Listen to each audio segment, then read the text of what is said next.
never really Mhm. thought about it an intentional style perspective. And Yeah. then as I got older, friends of mine in high school and college, we would sometimes go to thrift stores just to find really unique pieces.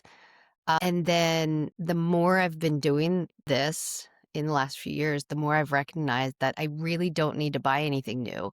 Everything that I will ever need is already out there somewhere. Um, it's just a matter of tracking it down and finding it. Yeah.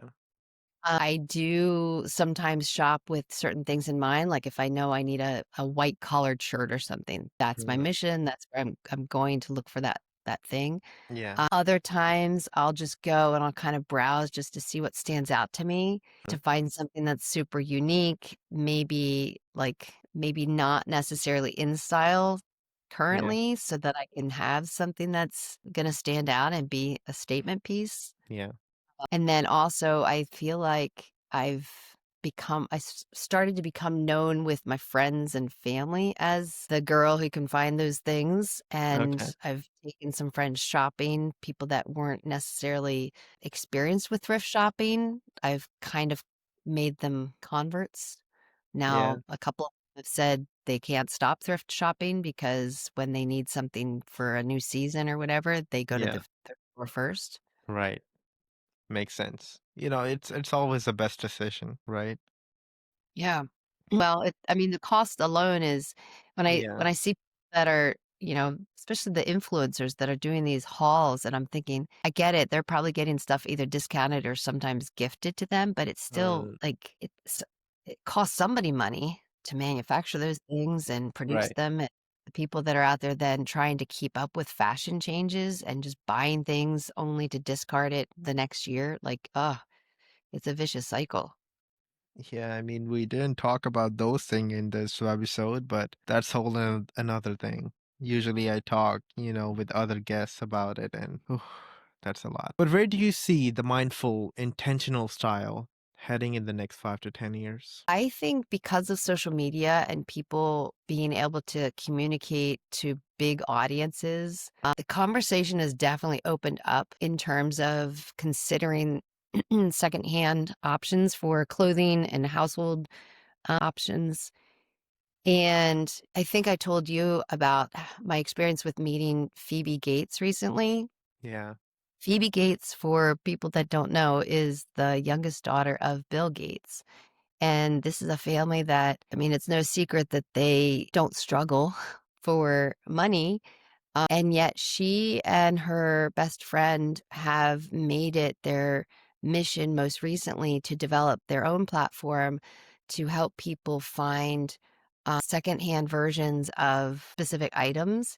right, And having somebody like that be a voice for circular fashion, someone that wouldn't need to just look at thrifting clothing or accessories because of saving money, but right, she's doing it from the eco-conscious approach and recognizing the impact that fast fashion is having on families that are working in the industry who don't get paid a lot of money, yeah, the child labor, the wastefulness, the right, massive piles of things that are being shipped away to other countries to just sit in piles on the beaches and the landfills. And, the fact that celebrities are starting to be part of the conversation about being more conscious right. with consumption. I think it's gonna continue to grow. Exactly. What role do you think educators or creators like yourself can play in shifting that mindset toward more responsible consumption? I think it's as simple as just having conversations. I mean, I sometimes feel a bit like a missionary because if somebody comments on my outfit or compliments something I'm wearing, one of the first things I usually tell them is, "I thrifted it for $3" or Mm, whatever. I will almost always say, "I found it at the thrift store."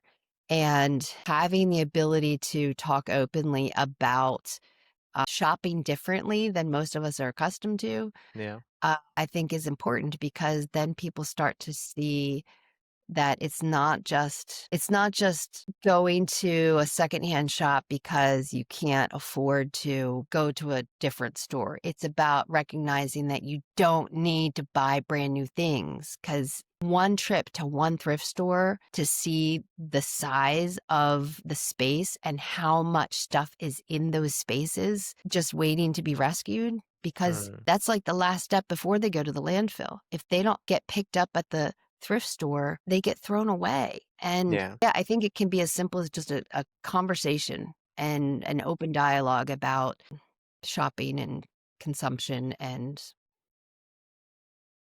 Yeah. yeah. No, that's such a powerful way to normalize secondhand. Do you think social media has helped make that conversation more mainstream?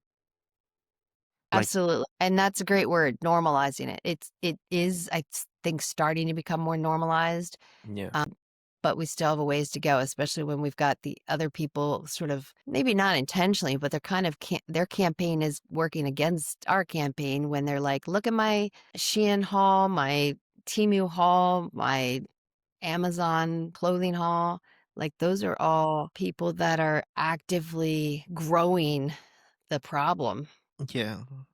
You ever tried Hall as an social media influencer? Every now and then, I'll do something with my if I bring a big bag of stuff from the thrift store, I'll show off what I've got, and I love to show it in terms of, like, this giant bag I brought home for $100, whereas you probably it's hard to find jeans or a pair of shoes these days in retail shops for less than $100. I don't know Hmm. how people do it. Clothing is expensive and it's just getting more expensive. And now that I've seen with my eyes that I can buy a whole outfit for less than $15, why would I spend any more than that? I get good stuff, like brand name things, sometimes still with tags on them, finding at the thrift stores. And I don't know. Yeah. Yeah, I can't go back. Yeah, you just mentioned about the big bag of $100 for from the thrift store. So I wanted to ask how you think we can make thrift hauls or hand finds feel just as exciting as, those fast fashion hauls online. I think I don't know the answer to that, but I do know that personally, I get excited when I see other people Hmm. doing them, especially when they do something like they start with their Pinterest board, like, "Look at this cute trendy outfit. What Yeah, can I find similar to it over here at the thrift store?" And then right. they put something together that is just as stylish or trendy, Mm, and in many cases, better quality items, yeah, for probably less than some of the fast fashion brands. yeah, right. That personally is very exciting. Right.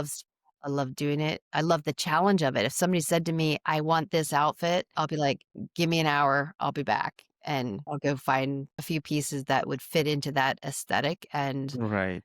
What I believe, correct me what you think, or let me know what you think about it, is because I've been in this stuff. The thrift hauls are better.